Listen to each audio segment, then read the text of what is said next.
Hello mga dudong maganday, kumusta mayong adlaw? Aniya na punta sa atong tenderang serye. So anyway, nanglimpyo lang day sinday sa yang stand ni Ana, and then human is nagpa-presko siya. Kaya lagi na kuno mulakaw daw kuno siya para sa iyahang tindahan. So mangumpra siya, in short mangumpra siya. So anyway, naali tuod sinday nga nagpagwapa. So dili porky kasi inday nga tindera siya sa tindahan, no? Dili na po pwede magpagwapa.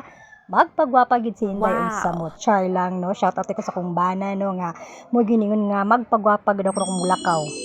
Ug kay na naman ta sa mga merkado Carmen, so syempre unahang ginato pagpalit no ang atong tuyo nga mao ang ginamos ug ang mga panakot. So syempre kay and demand man ako na sa atong customer ang ginamos no, so di gid mawala ginang ginamos char lang no. Bitaw no narito sa Aurorama Carmen and ako na ako nga musaka niini pero huy minaog ra gid ko taon ani kay syempre mabudol ta og wala tay kwarta and then magamit na to ang atong halin sa tindahan malisod na day. Bitaw ay nakalingaw na ni ko ana pag sugod og pag pangumpra niya na no. So sa akong pagpangumpra dito dinhi sa pagpudget-budget na ako. So syempre gawas gid nako ang akong listahan kay malisod na basig mag out of budget daytood ta. So kulang man ang Aurorama og stock sa motong miadto ko sa maong Gaisano City Carmen. So by the way, this is my first time nga mulaag sa Gaisano City Carmen.